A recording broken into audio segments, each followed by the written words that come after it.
So it was an update today on Wall Street as the House passed their tax cut.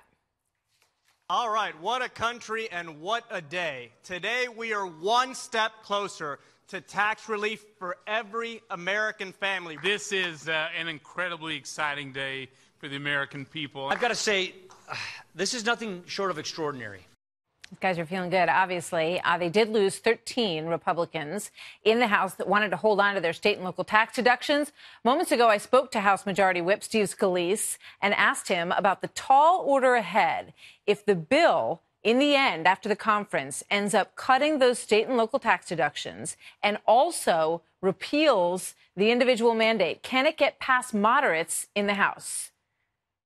Well, Martha, if you look at the bill that we passed today, we had 227 votes, which is more than what we needed. But also, there is a real resolve amongst our members to get this done and to see it through all the way to President Trump's desk. So whatever the Senate does, they've got to first prove they can get 50 votes. And I encourage them, and I'm confident they'll get 50 votes on passing a bill out that achieves the same things we did. And that's cutting taxes for families, making our country competitive again, bringing jobs back to America.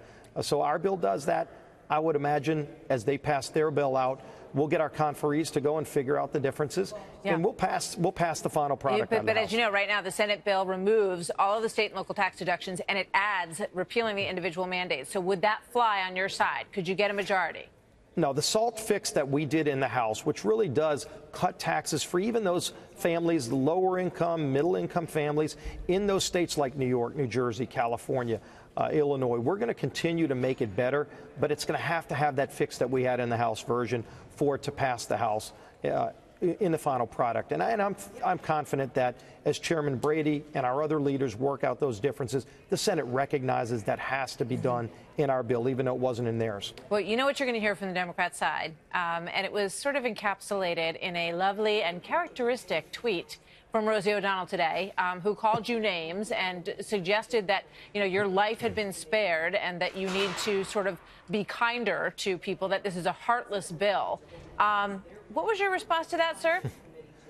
Bless her heart. I don't know what she has against tax cuts for middle class and hardworking families who deserve it.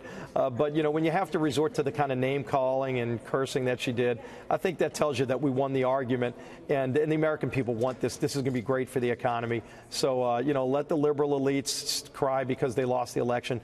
But look, President Trump's working with us closely to do the things that we promised to do, and that's to get our economy back on track. But you are going to face election difficulties in 2018 if this passes, because that's going to be the line from Democrats, that you took away their health care and that you left the individual tax cuts in a state where they'll expire eventually. But the corporate tax cuts are baked in the cake. Well, first of all, they're going to get real tax cuts. Middle-class, hard-working families, the average American family is going to get about a $1,200 tax cut back in their pocket. Plus, the estimates show with the economic growth that'll come out of this, average families are going to get about $2,500 more in wage growth. You haven't seen real wage growth in people's paychecks. So they're going to get more in their paychecks and more in their pockets from doing their taxes. And the code will be so simplified. Every single family in America will pay less in the end? Every single income bracket in this country is going down. We're cutting rates across the board. All right, that's different than paying less in the end. But look, in the end, people are going to be, this is a $1.5 trillion tax cut. $1.5 trillion in tax cuts is going to affect everybody. You're going to like this new tax code. In fact, over 90% of Americans will be able to do their taxes on a postcard, which, by the way, that'll even save them more money if they're paying somebody to prepare their taxes. All right, Congressman Steve Scalise, always a pleasure, sir. Thank you so much for coming in tonight. Good to see you on the story. Great being back with you. Big win for the American people today.